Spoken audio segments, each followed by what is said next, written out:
Assalamualaikum warahmatullahi wabarakatuh. Perkenalkan, saya Dr. Rina Dwi Agustiani, SPD MSI. Saya salah satu dosen Fakultas Sains dan Teknologi, khususnya program studi biologi di Universitas Wanita Internasional Bandung.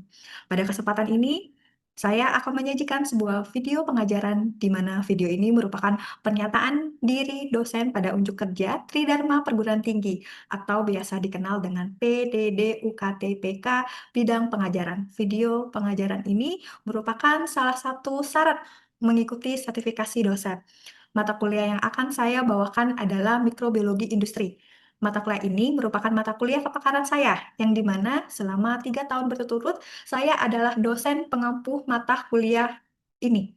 Mata kuliah ini merupakan mata kuliah pilihan dengan bobot 2 SKS, di mana satu SKS teori dan satu SKS praktikum. Berlangsung pada semester ganjil, sama seperti mata kuliah lainnya. Mata kuliah ini terdiri dari 16 pertemuan, di mana dua di antaranya merupakan UTS dan UAS, sedangkan 14 pertemuan yang lain merupakan proses perkuliahan. Pada saat perkuliahan berlangsung selama 1 semester ini, metode pembelajaran yang dilakukan secara offline, tatap muka langsung yang dilakukan di kampus.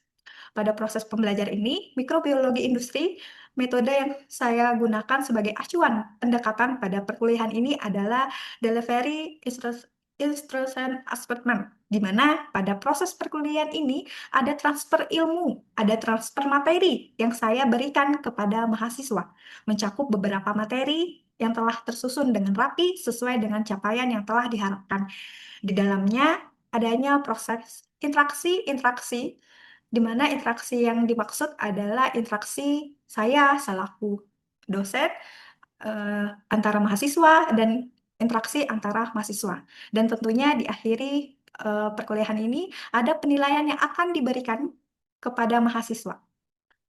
Adapun penilaian yang akan saya berikan kepada mahasiswa mencakup 5 aspek.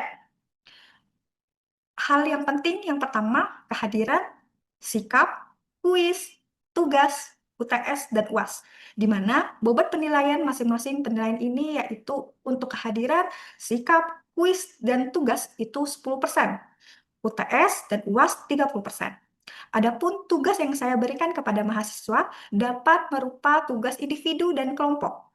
Pada proses pengajaran mata kuliah mikrobiologi industri ini, ada beberapa metode yang saya gunakan. Yang pertama ada metode ceramah. Kedua, diskusi dan proses tanya jawab. Pada metode ceramah, saya berusaha menyampaikan materi-materi terkait dengan mikrobiologi industri. Saya memberikan materi secara lisan dan pertemuan secara langsung.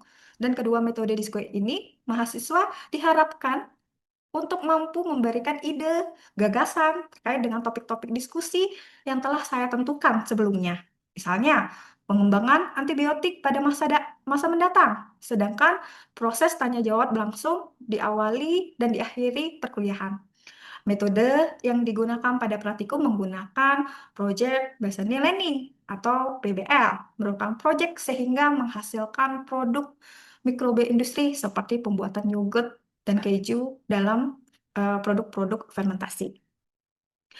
Adapun deskripsi mata kuliah ini diberikan pada mahasiswa yang dapat memahami peran mikroba sebagai komponen untuk industri atau mengikut sertakan mikroba dalam proses penghasilan suatu produk yang bermanfaat bagi manusia. Penguasaan pengetahuan ini akan memberi manfaat bagi pola pikir dan melandasi kemampuan teknik dalam bersikap dan bertindak bagi pemanfaatan bakteri yang ada di alam.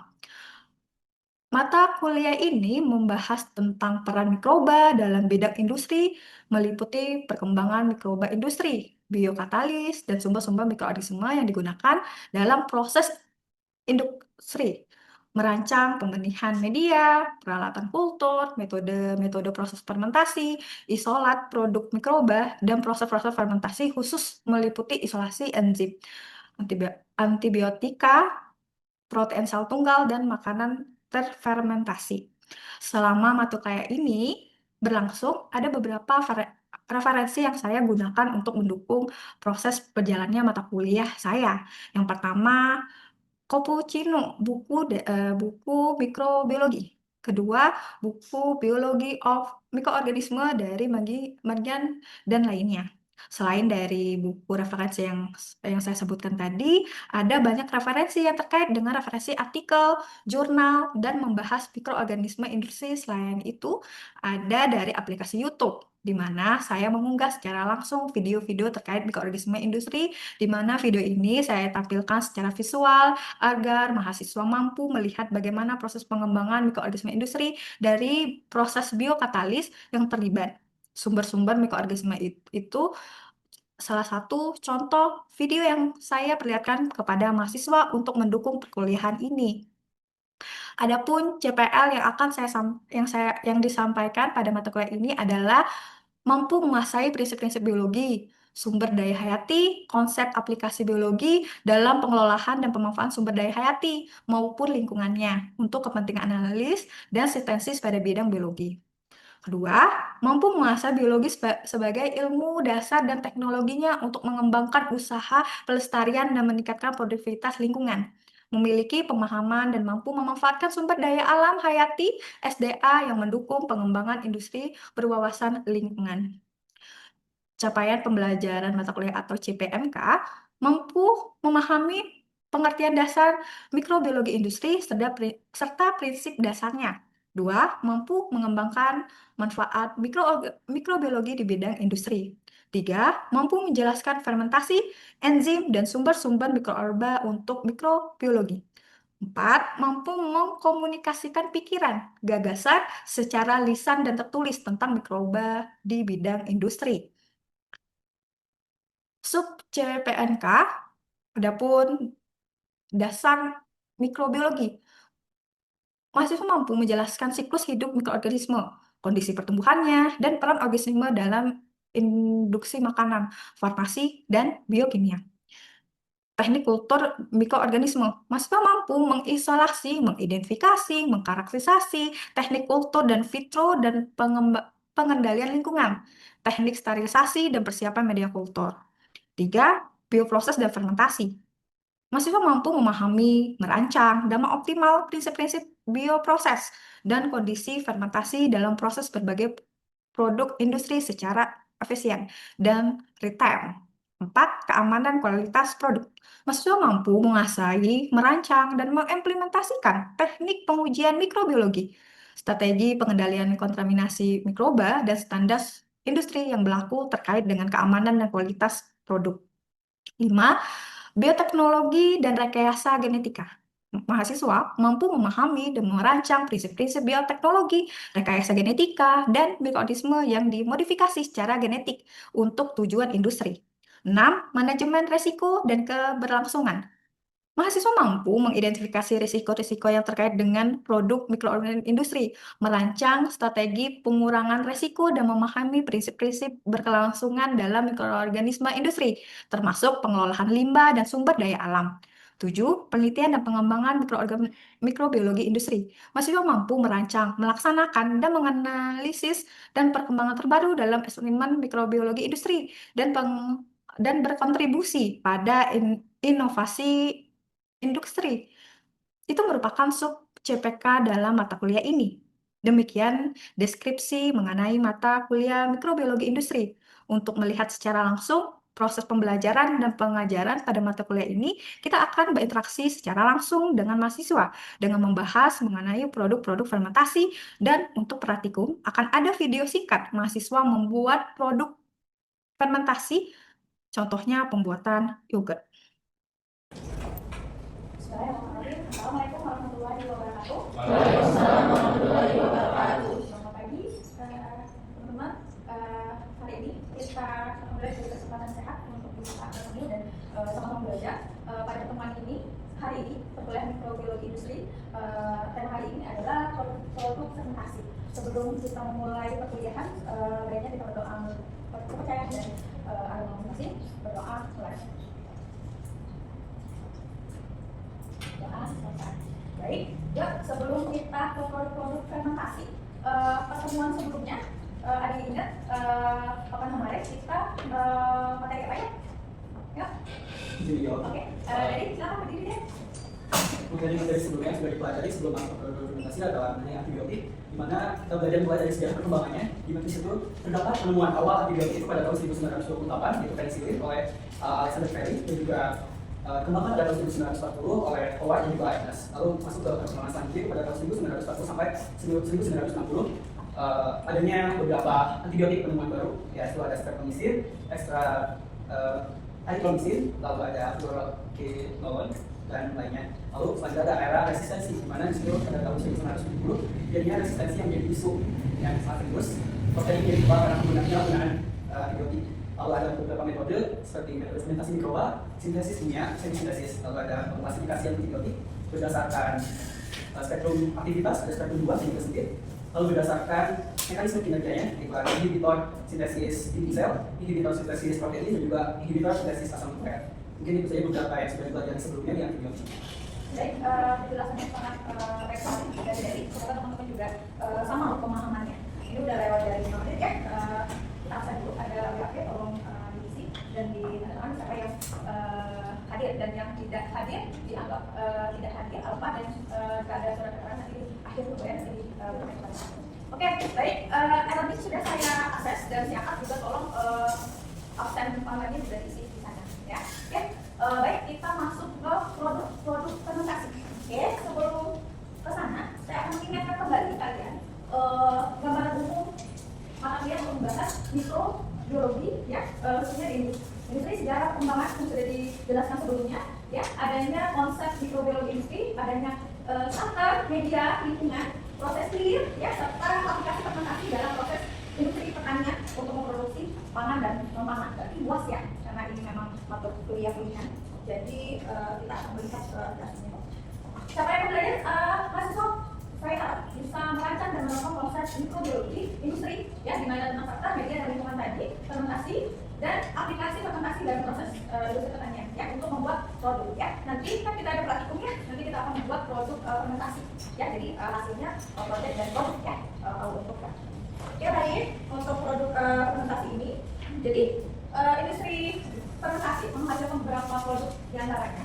Masih ingat kemarin kita belajar mikrobiologi ya, untuk fermentasi ini kan ya nggak, biotech, ada yang modern, ada yang apa tadi tradisional, kan fermentasi. Nah itu juga bakal ya. Nah ke arah sini sudah pengaplikasian ya, artinya ini digunakan untuk industri. Nah kita lihat ada yang zat kimia yang bisa kita gunakan dari fermentasi, seperti apa? Asam organik, gliserol, dan alkohol. Itu kan fermentasi ya. Alkohol kan berapa persen dari itu yang bisa dikatakan. Antibiotik yang sudah menjadi salah satu fermentasi hasilnya ya, kemarin yang sudah kita pelajari. Zat tunggu enzim ya, salah satu enzim makanan itu amilase ya, saya sudah submit di LinkedIn, itu ada tulisan saya yang saya dan dibukukan monotonalnya. Jadi kalian juga bisa baca aplikasinya ya, dari kita mengisolasi materi ya, dan diaplikasikan ke enzim pembuatan enzim amilase.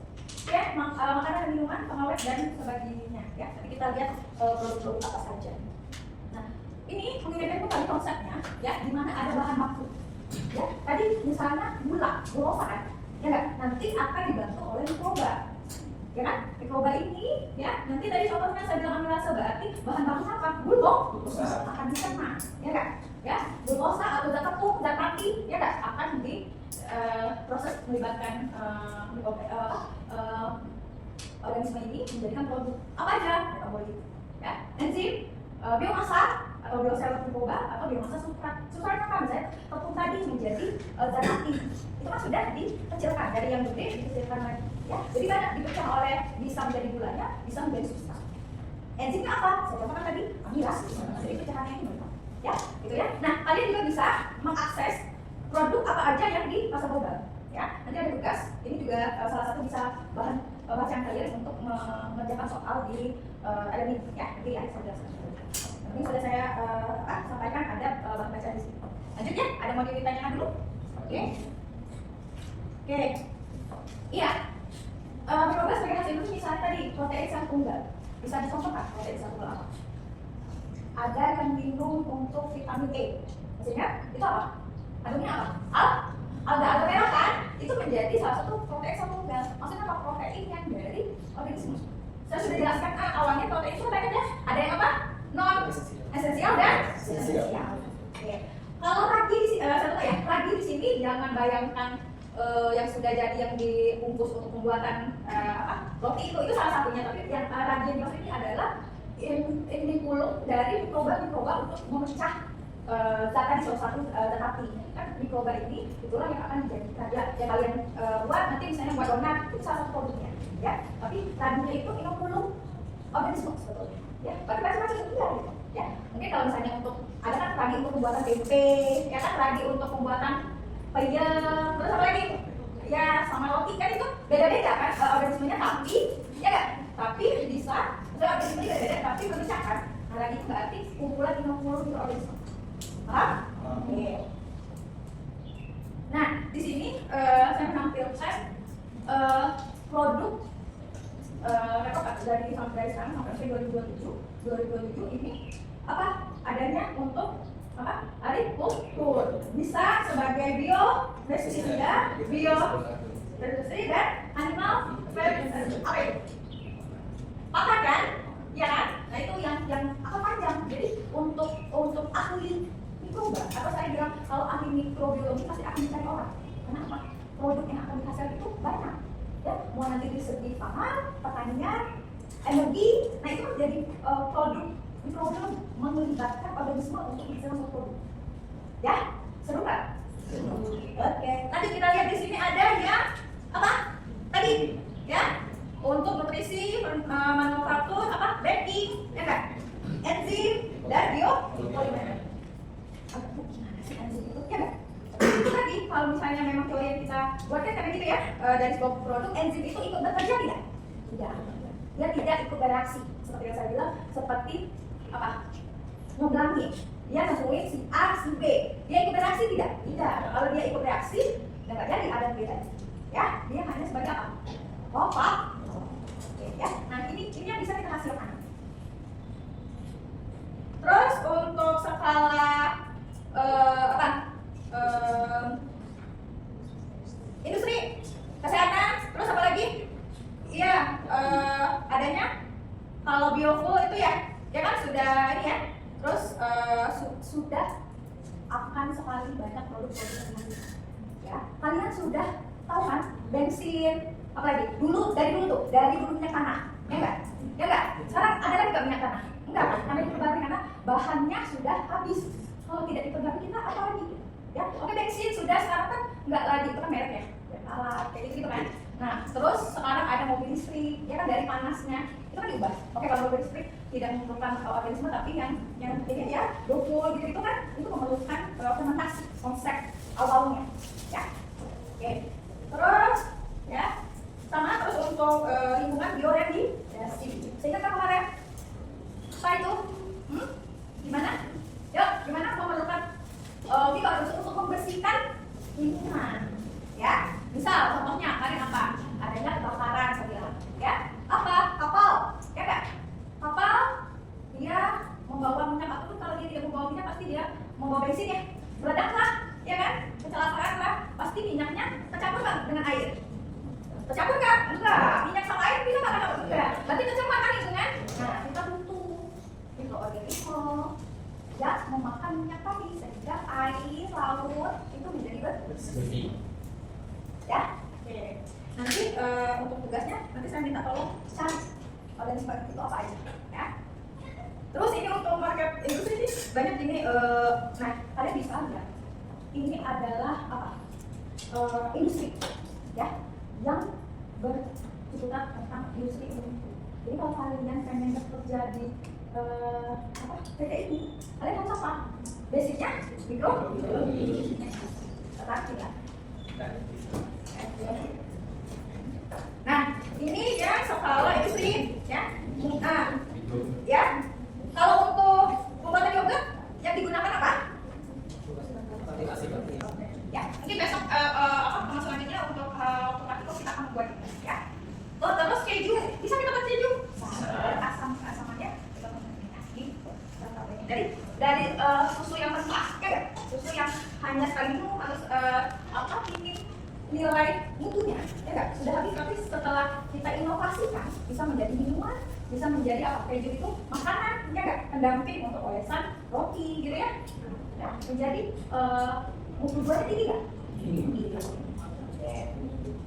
Nih, ini yang roti. Mungkin kalau kita makan roti itu bukan utama ya Indonesia, tapi untuk daerah Eropa roti itu menjadi utama. Jadi pasti mereka memproduksi roti dan pasti dia akan mencari mikroba. Ini gimana? Isolasi, kita dapatkan dari sesuatu lingkungan. Berarti itu nanti mahal ya. Cara dapatnya juga akan sangat mahal. Ketika kan kalau permintaan semakin banyak, produknya sedikit, harga jualnya tinggi ya. Sekarang aja kan beras sudah semakin tinggi kan? Ya nggak? Sudah beda nggak harga beras hari ini dengan 10 tahun, 5 tahun kemarin lah? Itu ada perbedaan kan? Karena kebutuhan dan kalian makin bertambah. Setiap tahun pasti di angka kelahiran itu bertambah dan membutuhkan pangan yang lebih banyak. Nah sekarang kan sudah banyak kita mencari pangan tidak karbohidrat itu tidak selalu didapatkan dari nasi. Sekarang apa beras merah, ada beras apa lagi? Bolang, ya kan? Ada beras apa lagi? Apa? Ketan hitam, ya itu bagian ya. Terus ada apa lagi? Ya sudah banyak variasi dari si tadi untuk kita jangan sampai kehabisan bahan makanan. Nah salah satu kita untuk mikroba itu mencari. Kita contoh apa lagi nih? Untuk siapa tahu nanti nasi di fermentasi bisa jadi apa gitu. Nasinya sedikit dikasih ini akan semakin banyak. Tapi jenis nasinya akan berbeda. Kita tahu. Kalian bisa punya gagasan seperti itu, inovasi pembuatan produk pangan yang semakin maju lagi.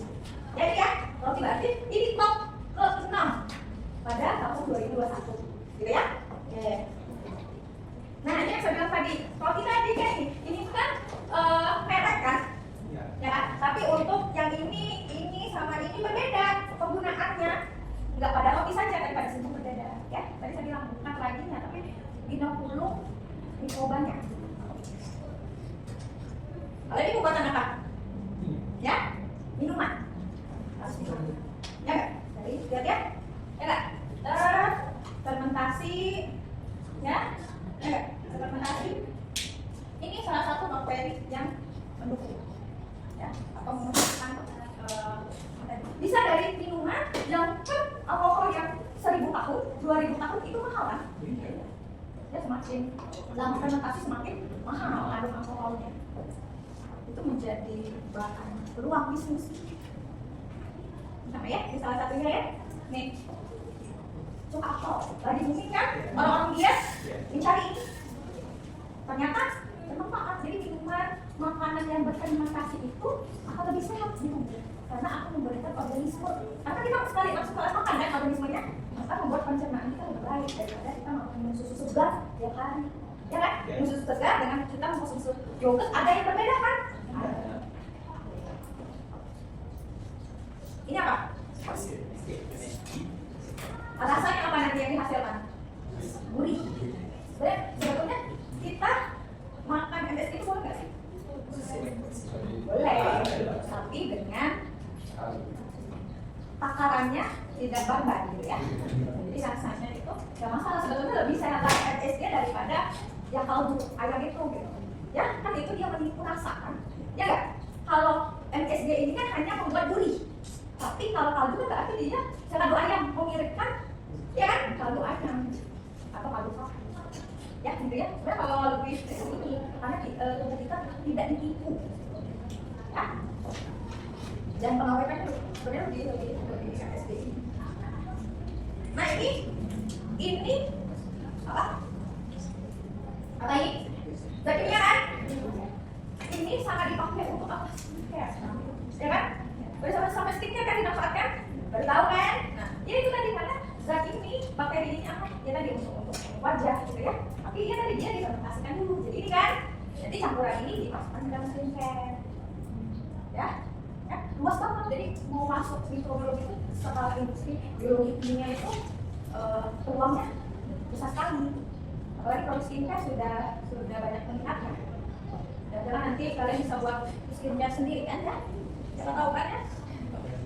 Nih, siapa yang suka makan ini? Semua suka. Pasti semuanya angkat tangan gitu ya. Ya ini dari tadi nata ya. Sekarang ada udah banyak modifikasi dari nata. Sebelumnya kelapa saja, ya kan? lagi dari kulit semangka dengan kandungan yang sama. Jadi variasinya sudah banyak. Mungkin kalian nanti mau cari apa lagi buah yang bisa kita buat terbentuk, ya. Jadi kalau bersangkutan endapannya menjadi itu tadi agar-agar, ya. Tapi beda agar-agarnya dengan agar-agar buatan, kan ya kan? Lebih gurih, karena memang dia menggunakan si bakteri ini untuk memadatkan. Kalau yang agar-agar biasa kayak dia gitu ya, dia memeraskan kan ya, penutas. Oke. Nah, kalau skala industri, ini bakterinya adanya apa? Biasanya selulosa. Ini ya kita menggunakan apa? Membuat bioetanol. Ini menjadi produk tadi ya untuk energi, ya kan?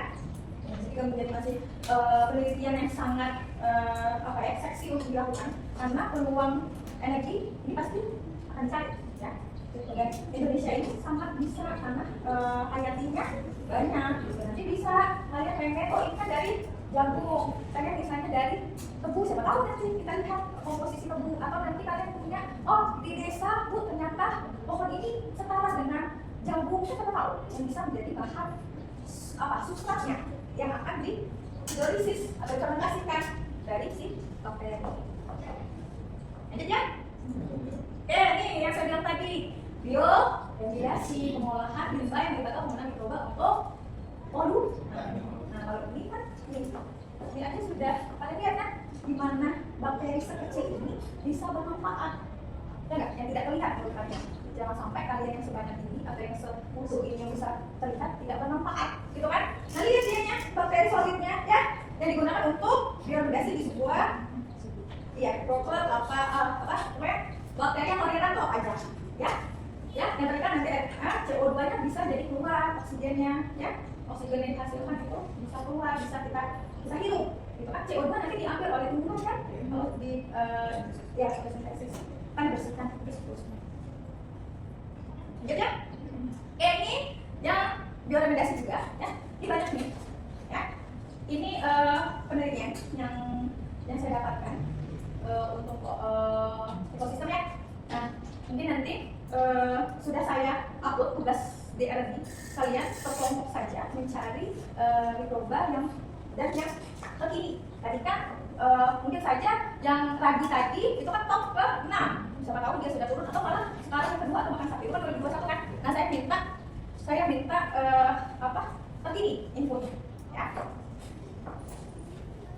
Oke, itu produknya produk fermentasi. Sekarang apa sih faktor yang mempengaruhinya, ya, untuk fermentasi itu adalah mikroba. Kita mencari mikroba yang itu kan, ya nggak? Oke, bahan dasar, sifat-sifat proses, pilot dan farma, ya, terus faktor keseimbangan. Kita lihat, kita bahas satu-satu. Apa sih maksudnya mikroba? Jadi kemurnian mikroba. Kemarin kita sudah belajar serat ya. Jadi kalian lihat aja strip yang pertama itu banyak kan bakteri yang tumbuh, tapi setelah strip yang keempat akan berkurang. Itu namanya koloni murni, ya. Itu sudah berarti dia sudah terpisah dari beberapa koloni, ya. Yang dipakai yang mana? Yang banyak juga, tapi yang murni, yang sudah terpisah dari gumpalan awal. Itu murni. Nanti kita lihat ya bagaimana tadi yang campuran harus memperhatikan kebutuhan nutrisi. Kalian aja kan dalam satu agar cawan kemarin ya, boleh sampai 4. Nanti kan kalau bakteri oke bisa 1 sampai 3 hari ya. Ya. Tapi kalau untuk fungi kapan ya itu 1 sampai 5 hari. Ya. Nah, kultur yang campuran baik adalah model substansi sehingga antara mereka tidak bersaing namun saling mendukung untuk membentuk produk. Nah, yang kita kaitkan dengan antibiotik kemarin, ya kan? Kenapa antibiotik itu dibuat oleh siapa? Bakteri itu sendiri karena ingin berkompetisi. Kayak kita sekarang, ya. Ada 20 orang. Tadi cuma ada makanan 10. Berarti kan bisa berebut kan? Takut makannya tidak habis sehingga kalian apa? Ikut temannya sendiri, biar temannya nggak ngambil makanan. Nah, itu kan cara kamu ikut. Itu si bakteri mengeluarkan racun untuk membunuh, ya nggak? Kalian kasih nih makanan ke teman kalian racun biar temannya mati. Jadi makanan itu biar kalian itu analogi. Ya, itu. Jadi kalau kita ingin melihat tadi kemudian kita harus kebutuhan nutrisi. Kalau cendawan kan memang itu hanya umum ya. Maksudnya dalam media cendawan itu hanya standarnya. Tapi ketika nanti kita ambil dia multi tadi, kita isolasi lagi, kita kasih makan lagi biar dia tumbuh lebih baik. Baru itu bisa kita ambil. Oh, berarti dia sama kayak kita. apa kucing kalian kasih makan terus kan tiap hari? Enggak, oh kemarin udah kasih makan, besok nggak usah, kurus dia kan gitu. Sama dengan waktu kita kasih makan terus, biar dia begitu nggak ada ya. Oke, lanjut. Unggul sehingga mendapatkan kondisi yang harus mampu menghasilkan perubahan yang diterima secara cepat, hasilnya besar, unggul harus dapat dipertahankan dan kondisi proses menyesalkan. Jadi kita seleksi, kayak saya mau melihat kalian yang mana yang lebih paham, ya kan? Saya kasih kan quiz, ya kan? Saya lihat mana yang lebih unggul sama yang lebih berubah. Kita ngambilnya yang baik-baik, ya. Oke, lanjut dulu. Sama, jadi ketika sudah kayak kalian lah, kita pengen pinter, nanti dikawinkan dengan yang pinter juga, ya kan? Salah satunya, ya. Ini sama. Bisa kita proses untuk mendapatkan unggul, kita bisa menghasilkan dengan rekayasa genetika. Benar kan? Kita ada bulan isul, ya kan? Harus disilakan dengan bulan juga, yang dominan juga hasilnya bulan, ya. Tidak mencari yang isul. Stabil kondisinya, jadi bakteri itu juga sama kayak kalian, harus sehat, nggak gampang sakit, ya kan? Ya kan? Sama. Kita lihat kestabilan si mikroba ini, jadi dipakai itu terus-menerus, bukan hanya sekali saja. Ya, jadi dengan dan tidak mengalami perubahan mutasi. Kalian aja kalau mutasi, udah nanti siapa tahu kan? Oh, terkena lagi ibu hamil, terkena sinar radiasi, gennya mutasi. Oh, sehingga ada sindrom, tangannya bisa sebelah. Itu kan salah satu sindrom yang gagal pada saat mutasi. Oke? Tuh, dan bukan patogen. Apa kalau patogen? Menyebabkan banyak dijaga, jadi dia yang benar-benar unggul. Ya, produksi bahan kimia tertentu jika digunakan harus dijaga agar tidak menimbulkan akibat sampai pada lingkungan. Coba kalau misalnya kita, tapi tadi E. coli aja, ya. E. coli itu bermanfaat di dalam pencernaan, di usus apa? Usus besar. Tapi ketika dia terbawa di feses, tercemar di air, ya nggak? Kalian minum, menci-menci nggak? Dia nggak? Ya. Karena bakteri coli tadi untuk apa? Memecahkan atau dari mencerna, ya nggak, menyerap. Nah dia kan kalau di akhir kan penyerapan di akhir. Ini pas sudah terminum di awal aja udah penyerapan. Akhirnya nggak ada yang diserap kan, tinggal air aja. Terus bahan dasar. Tadi saya bilang kita akan mencari ini. Asal pertanyaan pengembunan limbah industri yang digunakan. Molase, ya kan? Sekarang lagi booming molase digunakan untuk pembuatan koenzim. Ya, kemarin sudah kita bahas kalau koenzim tidak menggunakan mikroba, tapi hasil akhirnya dia akan timbul mikroba di dalamnya. Karena ada apa? Ada pesanan. Gitu ya? Oke. Terus jerami, dedek, kulit kopi, kulit coklat, sabut kelapa. Nanti kalian coba pikirkan apa limbah apa yang dia masih punya karbohidrat, masih punya misalnya selulosa. Nanti berarti menjadi ini ya, menjadi dipecahkan oleh selulose kan? Akan menjadi produk apa? Nah, kalian kan tersebar nih, ya nggak, di Bandung kan masih punya banyak tanaman, ya nggak? Nah, itu harus dicari. Sudah ada belum yang meneliti ini? Kalau belum ada, itu menjadi peluang. Kenapa belum ada peneliti? Ya, mungkin di Eropa sana nggak ada bahan ini. Di Indonesia ada, dan hanya orang Bandung yang ada, orang Sumatera dia tidak ditanam, sehingga mereka tidak mengkonsumsi. Itu menjadi peluang bagi kalian. Gitu ya? Oke, bahan dasar. Apa bahan dasarnya? Dicontohkan di ampas tebu, ya. Pelepah kelapa itu ya, ya kan? Itu kan katanya dibuang saja oleh nenek moyang dulu, tapi kan sekarang sudah bisa dihasilkan. Apalagi yang kayu dijadiin tanaman tuh beda lagi kan, kemarin. Tapi nanti kita lihat bahannya itu apa aja. Kotoran binatang, loh, penelitian itu kemarin kotoran sapi akhirnya bisa menjadi ada cacing kan? Kita buat pupuk cacing, kotoran cacing, ya, cacingnya kita buat obat. Nah itu menjadi peluang kan? Terus nanti air limbah, mungkin di daerah siapa yang punya air limbah, kita proses, bisa nggak diolah lagi? Sampai bersih pupuk tadi saya bilang sisa pabrik kertas, pabrik susu dan sebagainya. Nah ini masih banyak peluang untuk kalian mencari lebih dalam lagi. Oke, syaratnya adalah mudah didapat, jumlah besar, murah harganya, ya, dan bila diperlukan ada penggantinya. Ya kan sombong siapa dulu seperti tidak berarti. Sekarang kan mencari orang untuk membuat dia mau. Dia lihat siapa prosesnya apa? Dia harus dibutuhkan organisme untuk melakukan metabolisme. Dia metabolisme anabolisme.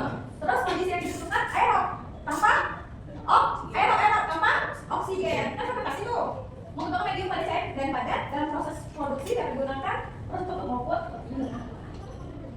Proses sifat prosesnya apa? Tipe fermentor, ya, optimasi lingkungan. Nah ini ya, pH, alias goyang apa? Alias itu getaran, ya, suhu, kadar, nutrisi. Ya. Jadi nanti kita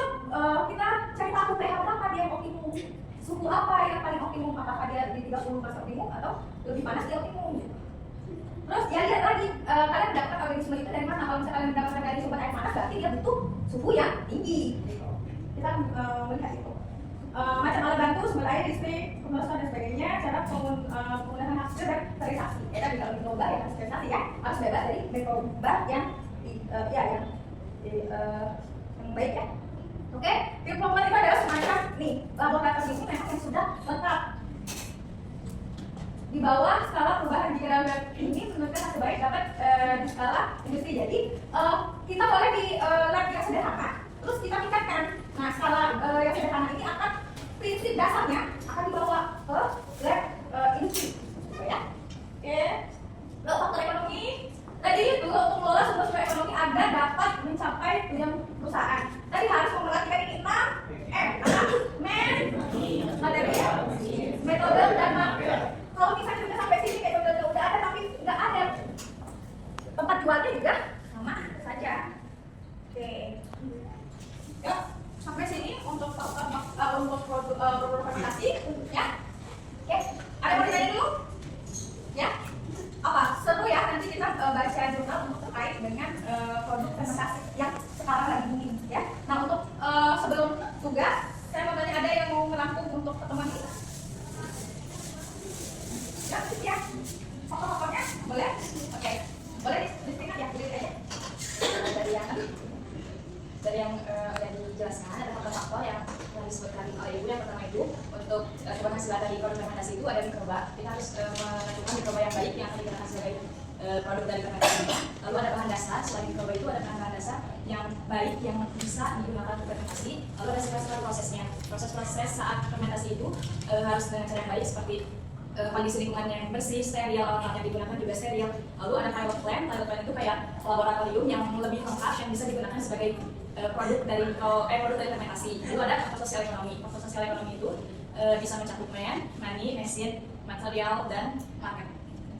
Ya, oke, baik. Terima kasih Miss Rina. Semoga kalian juga bisa punya seperti Rina. Dan untuk kuis, ya, ada kuis, tolong dijawab. Dan tugasnya adalah tadi untuk pertemuan pekan depan pasti ada produk-produk fermentasi tapi yang terpilih.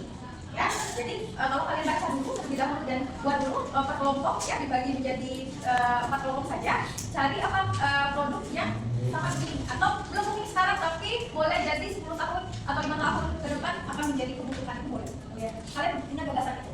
Ya, itu saja, bukan hanya produk yang sudah ada dan peluangnya, atau kalian punya gagasan yang sebelum sekarang dilirik tapi akan dilirik 5 atau 10 tahun pertama. Oke, cukup dari saya. Ada yang pertanyaan? Sudah? Oke, absennya sudah diisi? Ya, udah ya, udah diisi ya. Oke, jadi kepada sama kelasnya ya. Jadi itu ya, jadi tolong cari bahan-bahan bacaan jurnal ya, ada link yang bisa kalian baca tapi bukan hanya itu saja.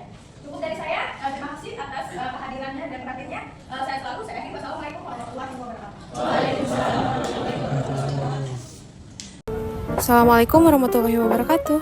Kami dari kelompok 4 yang terdiri dari saya, Selma Diandra dengan NIM 104211015, Dinda Septiani Rahma 1421007, Neng Fitri Ramadhani 104211013, Vivit Fitriani 1421008. Di sini kami akan membuat yogurt plain dengan ekstrak buah mangga.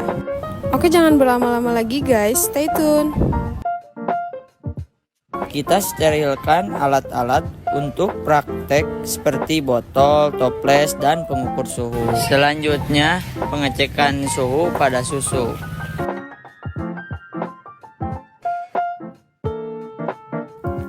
Setelah suhu susu telah sesuai, tuangkan susu ke dalam gelas ukur.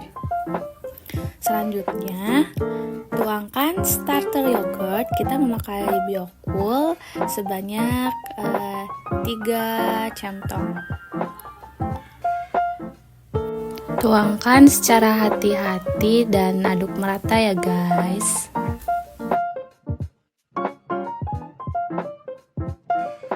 Setelah starter tercampur rata dengan susu, lalu kita masukkan ke dalam termos untuk melakukan proses fermentasi.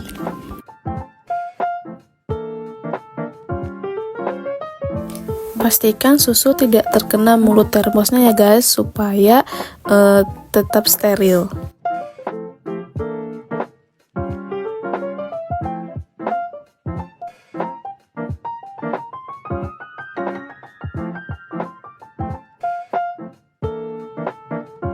Oke guys, langkah selanjutnya yaitu kita mengupas buah mangga yang nantinya akan kita jadikan sebagai perasa di dalam yogurt. Kupas buah mangga tersebut sampai benar-benar bersih ya teman-teman. Setelah selesai mengupas mangga, langkah selanjutnya kita mensterilkan alat yang nantinya akan kita gunakan sebagai tempat yogurt dan juga sebagai tempat mangga. Nah, di sini kita sterilkan dengan menggunakan alkohol ya, supaya tidak terkontaminasi bakteri. Setelah selesai disterilkan, langkah selanjutnya kita mengecek pH pada yogurt menggunakan kertas lakmus. Kita tunggu kertas lakmusnya berubah sampai dia menunjukkan kepada angka berapa tingkat keasapannya. Dan di sini tingkat keasapannya itu menunjukkan pada angka 6 ya teman-teman. Lalu kita tuangkan yogurt ke dalam gelas ukur. Nah, kita tuangkan semua yogurt yang telah kita fermentasi. Di sini gunanya yogurt ini yang nantinya akan dicampur dengan buah yang telah kita kupas tadi. Wah, teman-teman, ternyata buah mangga kita kurang. Jadi kita kupas lagi. Jadi di sini kita pakai 2 buah mangga ya, teman-teman. Nah, setelah dikupas lalu kita cuci bersih, lalu kita potong-potong. Potong ukurannya itu sesuai kebutuhan aja ya, teman-teman. Nah, kita potong lalu kita masukkan ke dalam blender. Nah, gunanya yaitu untuk dihancurkan ya. Tapi di sini kita terlebih dahulu haluskan si buah mangganya dulu, baru kita campurkan dengan yogurt tadi. Kita haluskan terlebih dahulu buah mangganya kurang lebih 5-10 menit sampai dirasa buah mangga tersebut sudah menjadi halus dan sudah cukup untuk dicampurkan dengan yogurt yang hasil fermentasi tadi.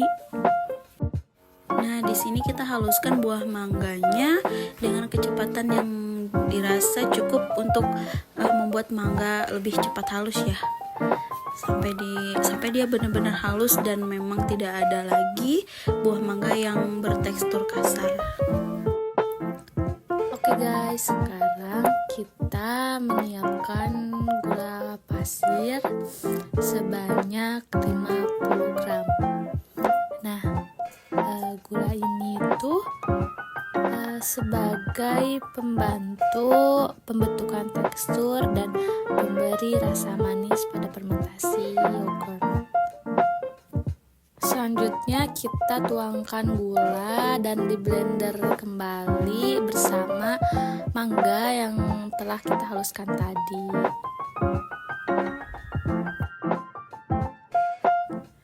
Selanjutnya kita campurkan yogurt bersama mangga yang sudah dihaluskan tadi.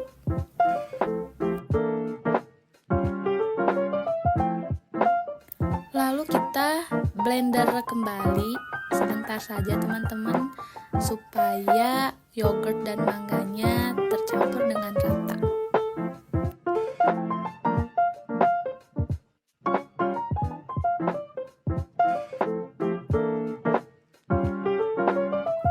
Setelah tercampur, yogurt siap dihidangkan dan siap dituangkan ke dalam botol.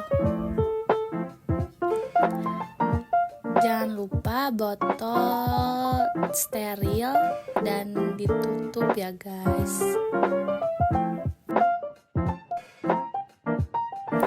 Tara, yogurt mangga blender pun sudah jadi. Ini rasanya seger banget loh guys.